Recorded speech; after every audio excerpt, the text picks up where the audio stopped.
자, 오늘은 지난주에 이어서 예레미야의 고백이라는 제목으로 말씀을 전하도록 하겠습니다.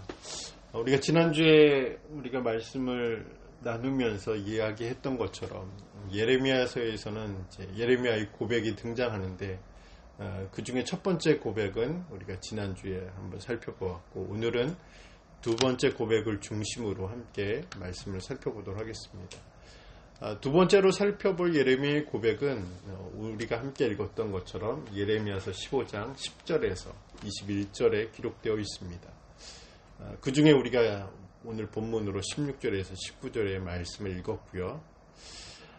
이 말씀들을 읽어보면 예레미야의 두 번째 고백의 주제가 무엇인지 우리가 알 수 있는데, 그것은 외로움입니다.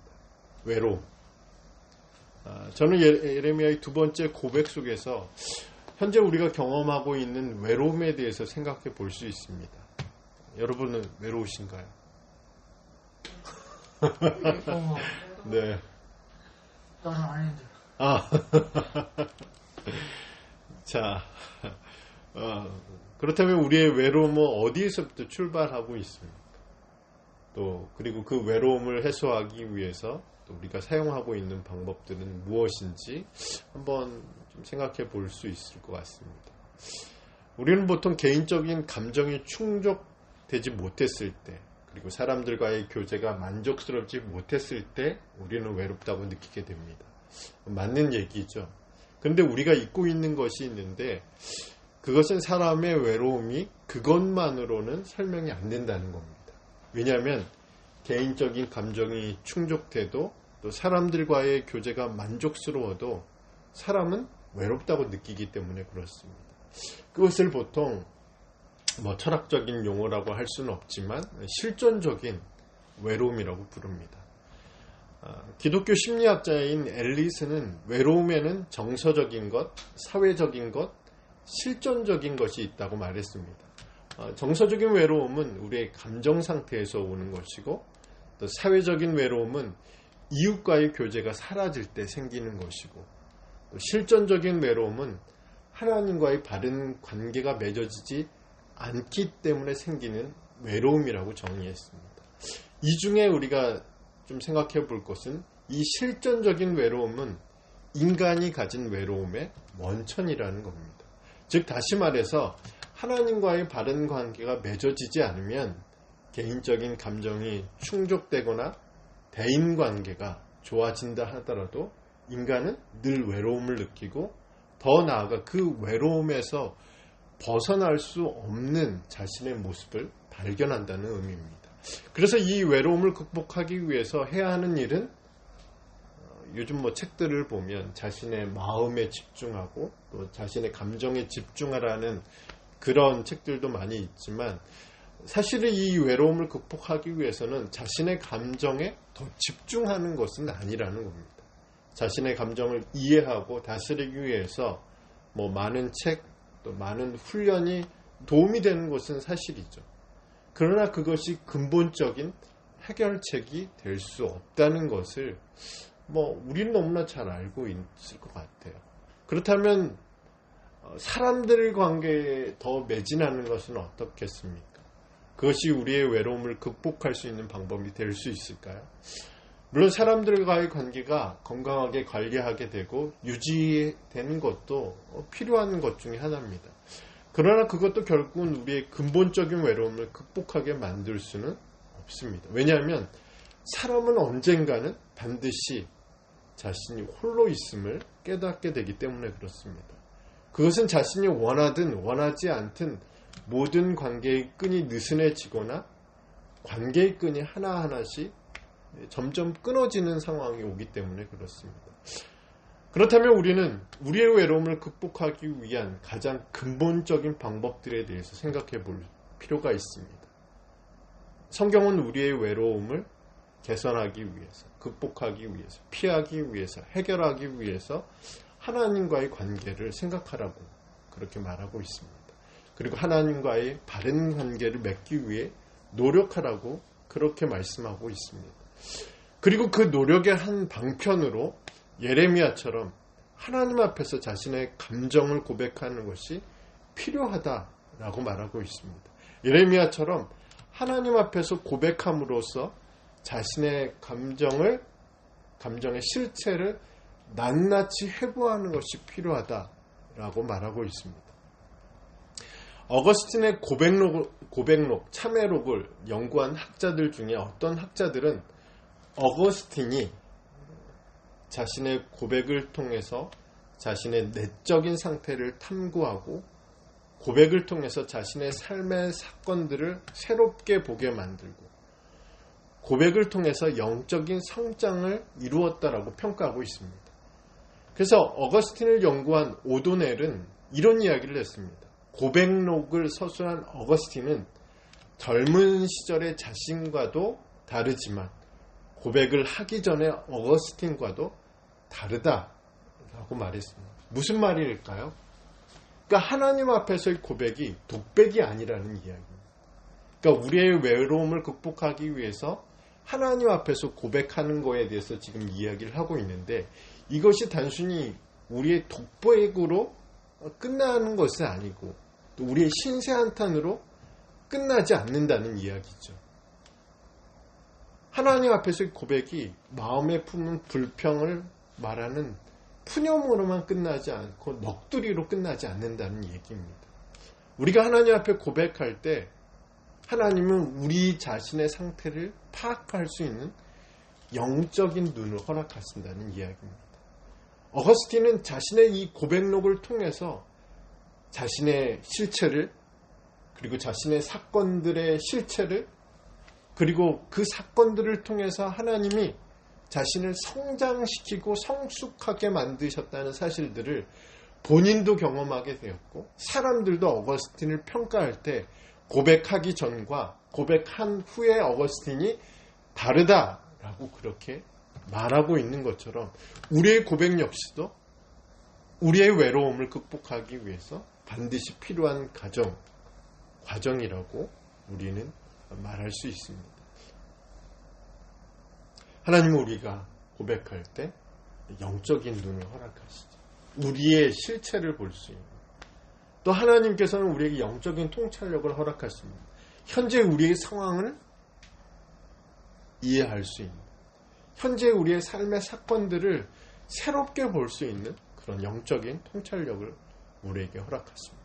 더 나아가 우리가 하나님 앞에서 고백할 때 하나님은 결과적으로 우리의 고백을 통해서 우리의 믿음의 성장을 이루게 하시고 우리의 믿음을 성숙하게 만드시는 것이 이 고백이 가진 그냥 단순히 우리 혼잣말을 하는 것이 아니라 하나님 앞에서의 고백이 우리의 믿음 성장과 성숙을 이루게 하는 하나님의 도구가 될 수 있음을 우리는 오늘 본문의 말씀을 통해서 그리고 시편에 수많은 고백들이 등장하잖아요. 어떻게 보면 믿음이 없는 말들 같고 하나님께 대해 불평하고 불신하고 원망하는 그런 수많은 고백들을 통해서 단순히 그것으로만 끝나지 않고 시편 기자들의 믿음을 성숙하게 만들고 또 그것을 읽는 사람들로 하여금 자신을 되돌아보게 하고 자신의 사건들을 다시 해석하게 하고 자신이 성장하고 성숙하게 되는 그런 계기를 마련하게 된 것처럼 예레미야서의 고백도 예레미야에게 그리고 우리에게 외로움을 극복할 뿐만 아니라 믿음을 성장하게 만드는 결과를 가져오게 된다는 사실들을 우리는 알 수 있습니다. 그러므로 우리가 깊은 외로움에 빠져 있다면 그리고 그 외로움이 우리의 믿음과 우리의 내면을 갉아먹고 있다면 지금 우리가 해야 하는 것은 자발적인 외로움을 선택하는 겁니다. 즉 골방으로 들어가서 우리의 마음을 하나님께 쏟아놓는 것이 필요합니다.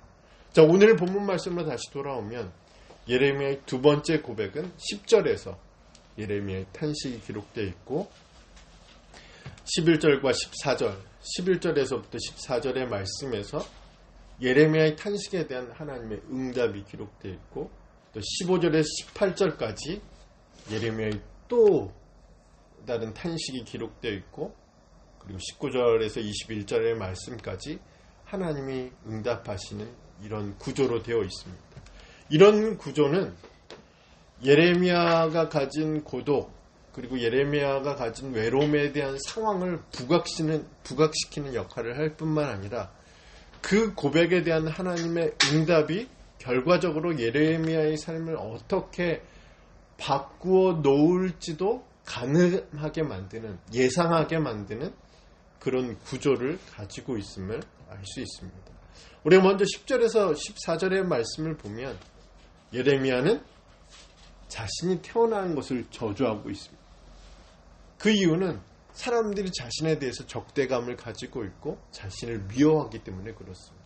예레미야는 자신이 가는 곳마다 모든 사람들이 자신에게 등을 돌리고 자신을 저주하는 그런 경험들을 하게 됩니다. 그래서 자기 자신을 사람들과 싸우고 다투는 자라고 부르고 있습니다. 그 이유가 무엇일까요? 그 이유는 예레미야의 인성이, 또 예레미야가 잘못된 행동을 해서가 아니라 예레미야가 하나님을 섬기는 일에 최선을 다했기 때문에 그런 결과를 경험하게 됩니다. 그러니까 예레미야가 지금 원망하고 탄식하고 하나님께 대해 분노하고 하나님 왜 이러셨어요? 왜 이렇게 하셨어요? 왜 저는 이런 삶을 살아야 되나요? 왜 사람들이 나를 저주하고 비판하고 등을 돌리고 왜 나는 이렇게 홀로 앉아 있어야 되는 상황이 되었을까요? 이렇게 하나님 앞에 외치고 있는데 그 이유가 바로 자신이 잘못된 행동을 해서도 아니고 자신의 인성이 더러워서도 아니고 하나님을 섬기는 일 때문에 자신이 이런 결과, 이런 삶을 살게 되었다라고 그렇게 원망하고 있는 겁니다. 그러니까 예레미야는 어떻게 보면 하나님의 부름을 받은 대로 하나님의 말씀을 전하는 것뿐인데 예레미야에게 돌아온 것은 깊은 외로움이었습니다. 그래서 17절의 말씀을 보면 이렇게 고백하죠. 우리 17절의 말씀을 다시 한번 읽어보겠습니다. 내가 기뻐하는 자의 모임 가운데 앉지 아니하며 즐거워하지도 아니하고 주의 손에 붙들려 홀로 앉아 싸우니 이는 주께서 분노로 내게 채우셨음이니이다. 아멘. 우리 17절의 말씀을 보면 하나님의 손에 붙들려 살다 보니까 동료들과 함께 즐겁게 살아갈 수 없는 자신의 현재의 모습을 보며 탄식하고 절망하고 분노하고 있습니다. 자신은 지금 즐거운 모임에, 사람들의 모임에 가고 싶은 거예요. 근데 하나님의 말씀을 들어보니까, 또 하나님의 말씀대로 살다 보니까 그 모임에 자신이 갈 수 없는 상황이 된 거예요. 그러다 보니까 하나님 나를 이렇게 만드셨다는, 하나님 나를 그 즐거운 모임에 가지 못하도록 만드셨다라고 분노하고 있는 것이 17절에 기록된 예레미야의 마음입니다. 우리도 하나님을 섬기다 보면, 하나님의 말씀에 헌신하다 보면 예레미야처럼 친구가 적이 될 수 있습니다. 역설적이죠. 하나님 말씀대로 헌신했을 뿐인데 특별히 우리의 인간성에 문제가 있는 것도 아닌데 그렇게 될 수 있다는 것이 참 안타까운 상황이죠. 현실이죠. 그런데 그럴 수 있습니다. 저까지는 안 되더라도, 원수까지는 안 되더라도 팔짱을 끼고 어디 한번 잘 해봐라, 이런 사람들도 있고, 우리에게 등을 돌리는 사람들도 생길 것이고, 또 수근수근 거리는 사람들도 있을 테고, 사람들에게 거짓 소문을 퍼뜨리는 사람들도 있을 테고, 그리고 우리를 향해 손가락질하거나 우리를 비난하는 사람들이 생길 수 있습니다. 진짜일까요? 네, 묻는 얼굴이 없는 것을 보니까 동의하는 것 같은데, 만약 우리에게 이런 외로움이 생긴다면, 또 이런 탄식과 또 이런 절망과 분노가 있다면 우리는 어떻게 해야 될까요? 우리는 진짜 예레미야처럼 하나님을 섬기는 일에 열심을 냈을 뿐인데, 하나님의 일에 헌신하기 위해 노력했을 뿐인데 찾아온 것은 칭찬이나 격려가 아니라 불평과 원망과 비판의 목소리라면, 그래서 외로움을 느끼고 외로운 삶을 살아가고 있다면 그때 우리는 무엇을 해야 할까? 그때 우리가 해야 하는 일은 골방에 들어가는 것이죠. 그리고 하나님 앞에 우리의 전부를 쏟아넣는 것입니다. 어떤 분들에게는 우리의 전부를 쏟아내는 이런 모습들이 경건하지 못한 것처럼 보일 수도 있고 또 믿음이 없는 것처럼 보일 수도 있습니다. 그러나 이것저것 다 신경 쓰면 우리의 마음과 우리의 영혼을 살릴 수 있는 기회를 놓칠 수 있습니다. 이 사람 저 사람 다 신경 쓰면 또 우리의 마음과 영혼을 회복시킬 기회를 놓칠 수 있습니다. 교회도 그렇습니다. 이것저것 다 신경 쓰면 아무것도 할 수 없죠. 이 사람 저 사람 눈치 보고 만족시키고자 한다면 어쩌면 아무 일도 일어나지 않을 수도 있습니다. 주신 말씀대로 주신 마음대로 또 인도하심 보고 하나님 앞에 나아가야 우리가 살고 교회도 살 수 있습니다. 예레미야는 하나님 말씀대로 살다 보니까 고립되었습니다. 아무도 그에게 곁을 내주지 않자 예레미야는 슬퍼했습니다. 탄식하고 절망했습니다. 분노했습니다. 그리고 그 모든 것을 하나님 앞에 쏟아내고 있습니다.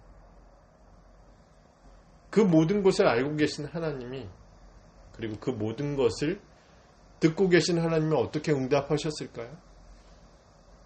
이번에 우리 한빛감리교회 또 집사람과 함께 가서 기도하고 있는데 기도하러 갔다 왔죠. 집회 참석을 했는데 배경현 목사님의 그 집회 말씀을 들으면서 참 은혜가 됐던 말씀이 어떤 말씀이냐면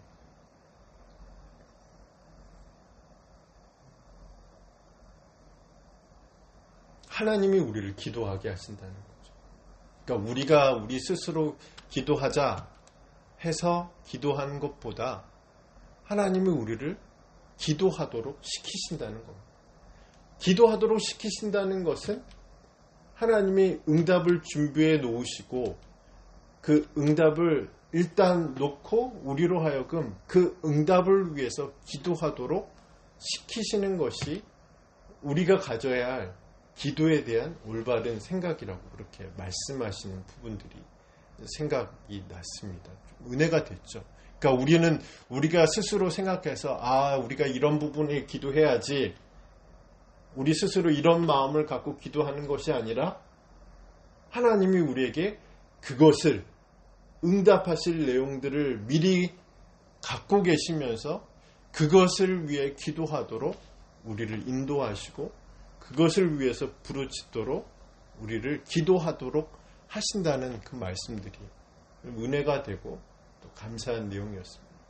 그것은 제가 예전에 헨리 블랙가비 목사님의 하나님을 경험하는 삶에서 책에서도 알 수 있는 내용인데 우리가 영적인 것들을 생각한다는 것은 우연이 아니라는 거죠. 우리가 하나님에 대해서 생각하는 것이 우리에게 너무나 자연스러운 것처럼 우리는 생각하고 우리가 하나님께 기도하는 것이 어떻게 보면 매우 그리스도인들에게 자연스러운 것처럼 생각할 수도 있지만 실상은 그렇지 않다는 거죠. 우리가 영적인 것들을 생각한다는 것 그리고 하나님에 대해 생각한다는 것 그리고 하나님께 기도한다는 것은 단순히 우리의 생각이나 우리의 경험이나 우리의 노력의 산물은 아니라는 거죠.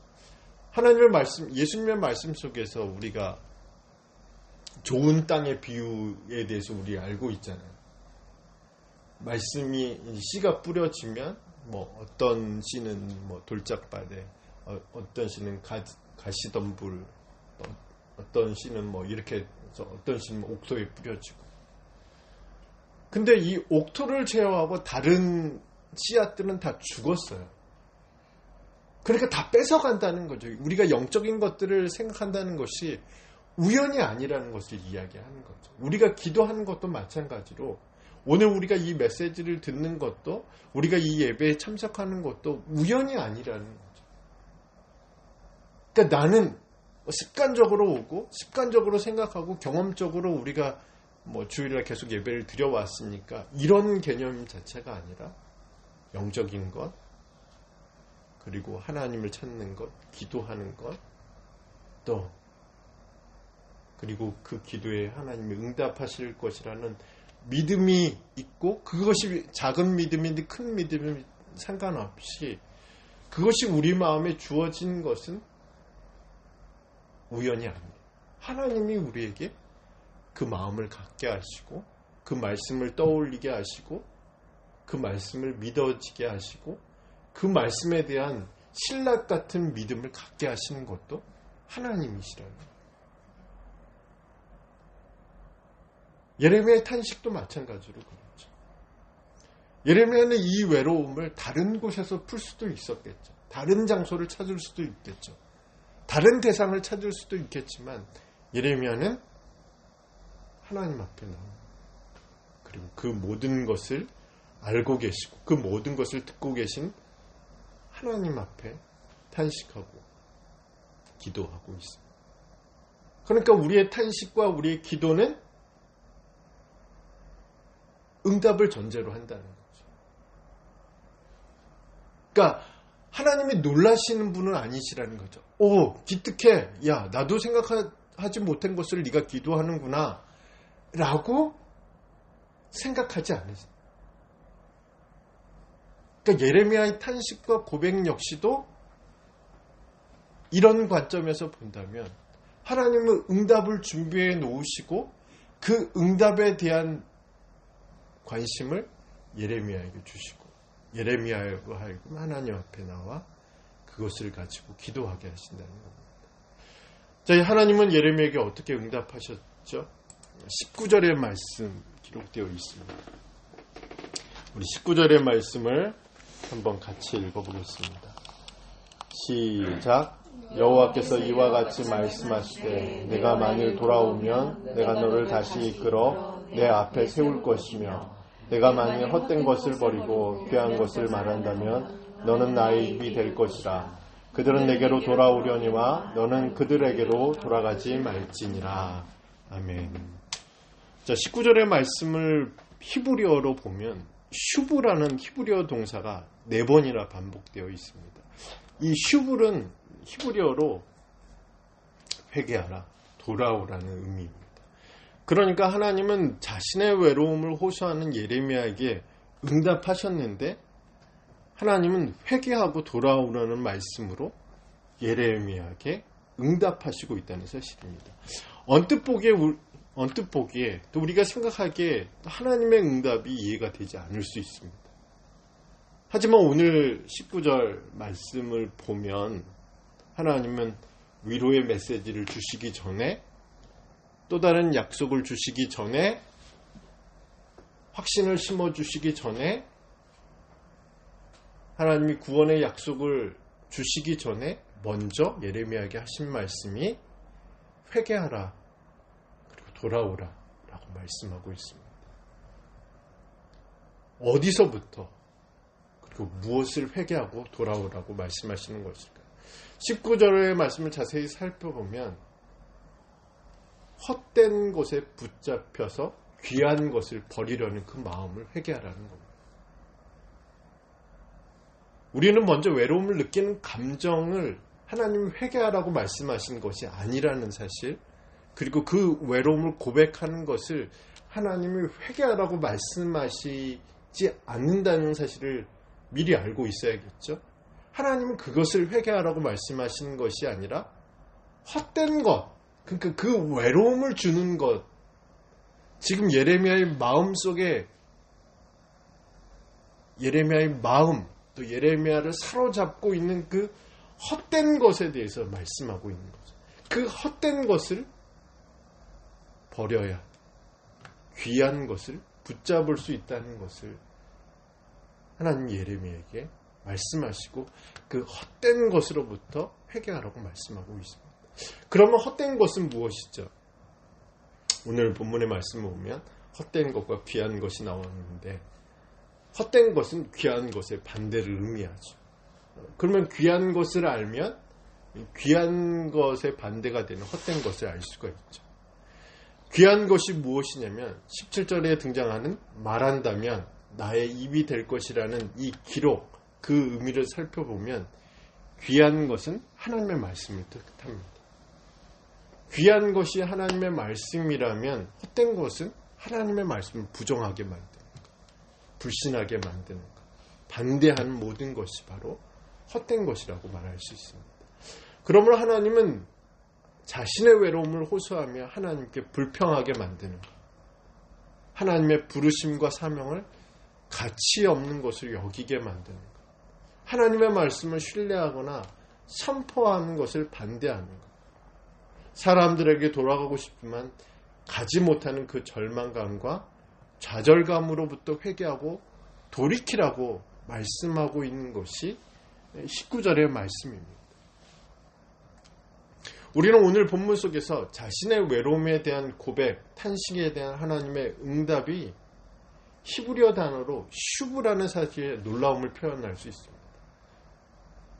그러면서 우리는 하나님의 위로와 하나님의 약속과 하나님의 강력한 임재적 경험들이 즉각적으로 먼저 일어나야 되는 것은 아니냐라고 생각할 수 있습니다. 그러나 하나님은 반대해죠. 헛된 것으로부터 돌아와야 이 모든 것, 그 이후에 등장하는 하나님의 위로, 하나님의 약속, 그리고 하나님의 동행, 하나님의 구원, 그리고 하나님의 임재가 경험되어질 수 있다라고 그렇게 말씀하고 있습니다. 그러니까 헛된 것에 매몰되어 있으면 우리가 하나님 앞에 나아가서 고백한다 하더라도 그 헛된 것은 또다시 우리가 하나님 앞을 떠나서 일상적인 삶을 살아갈 때 또다시 우리를 공격하고 우리로 하여금 외로움을 경험하게 되고 결핍을 경험하게 되고 우리가 홀로 있다는 사실에 괴로워하게 되고 그 감정에 파묻혀 살 수밖에 없다는 것을 이야기합니다. 물론 하나님의 일을 하는 사람들도 동일하죠. 하나님의 일을 하는 사람도 공허함을 느끼고 외로움을 느끼는 것은 사실입니다. 주의 일이 끝나면, 어떤 집회가 끝나면 가장 먼저 사역자들을 공격하는 것은 공허함이고 외로움입니다. 사람들의 환호, 사람들의 어떤 인사, 사람들의 어떤 표현들을 떠나면 공허해지는 거죠. 외로워지는 거죠. 근데 그 외로움, 그 결핍, 그 공허함을 해결할 수 있는 것은 헛된 것에서부터 돌이키는 것이라고 말씀하고 있습니다. 그래야 하나님의 위로가 나에게 참된 위로가 된다는 사실, 하나님의 약속이 나에게 주신 하나님의 약속이 된다는 사실, 그리고 하나님의 동행, 하나님의 임재가 아주 먼 얘기가 아니라 실제로 우리 삶에 일어나는 매우 현실적이고 실제적인 일들이 된다는 사실들을 경험할 수 있는 것이 바로 이 슈브가 전제되어야 된다는 거죠. 그렇지 않으면, 이 슈브가 전제되지 않으면, 회개하고 돌아오는 이 말씀이 먼저 우리 삶에서 이루어지지 않으면 우리는 늘 똑같은 반복을 하는 거죠. 하나님 앞에 다 쏟아놓고 다시 일상으로 돌아오면 또 그 일들이 반복되어 일어나는 거죠. 외롭다고 해서 하나님께 찾아가서 우리의 외로움, 우리의 감정, 부정적인 감정이 됐던 어떤 삶의 모습들이 되었든 다 쏟아놓고 어느 정도 만족하고 돌아와. 근데 현실로 돌아오면 다시 외로워져. 내가 혼자 있다라고 생각하고 홀로 있다라고 생각하게 돼. 그런 문제를 해결하기 위해서 하나님이 예레미야에게 가장 먼저 응답하신 것들, 물론 위로하시고 격려하시고 약속하시고 구원하시겠다라고 말씀하시기도 하셨지만 슈브라고 이야기를 하셔요. 돌아오라. 하나님의 말씀에 반대되는 그것들로부터 돌아오라는 말씀을 하고 있어요.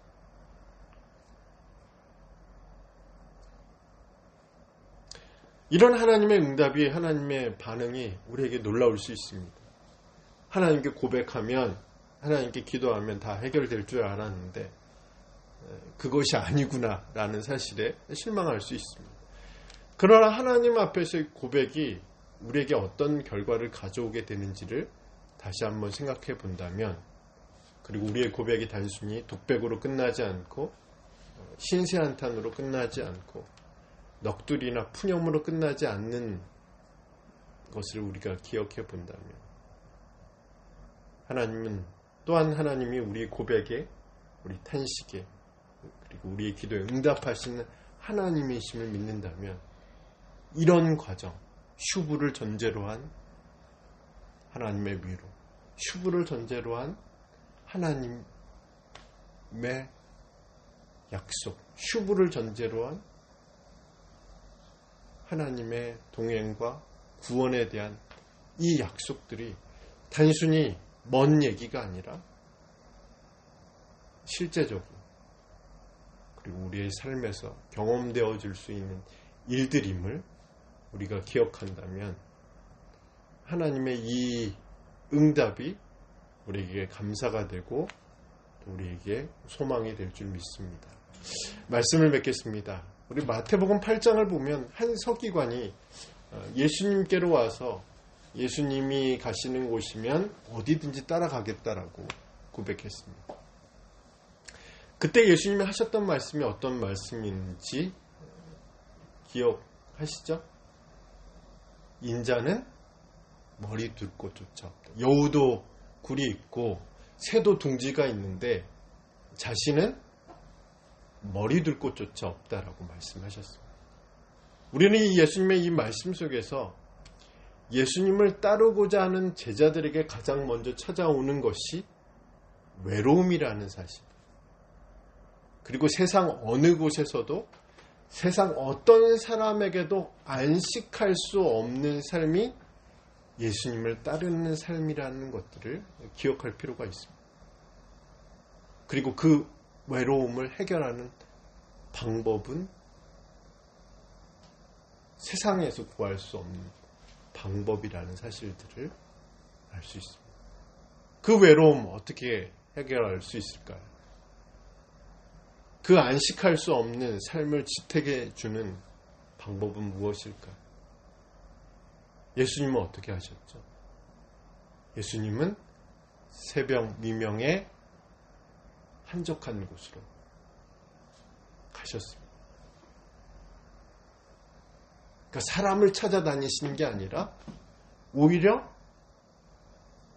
사람을 피해서 하나님을 찾아다니셨어요. 우리는 어떻게 할까요? 예수님이 말씀하셨죠. 골방으로 들어가라고 말씀하셨죠. 그것이 예수님을 따르는 자자들에게 찾아온 외로움을, 그리고 세상 어느 곳에서도, 세상 어떤 사람에게도 안식할 수 없는 삶을 지탱해주는 방법이라고 말씀하셨습니다. 그것만이 우리의 외로움을 해결할 수 있는 방법이고, 그것만이 헛된 것을 버리고 귀한 것을 다시 붙잡게 되는 유일한 방법이라고 그렇게 말씀하셨습니다. 이번 한 주도 그 한적한 곳으로, 그리고 그 골방으로 다시 돌아가는, 그래서 우리의 외로움, 외로움뿐만 아니라 우리의 모든 감정, 우리의 생각, 우리의 염려, 우리의 고민, 또 우리의 전부를 쏟아놓아 하나님의 위로가 우리의 위로가 되고, 하나님의 약속이 나의 약속이 되고, 그리고 하나님의 동행과 임재가 현실적이고 실제적인 것들을 경험하게 되는 저와 여러분이 되길 간절히 소망합니다.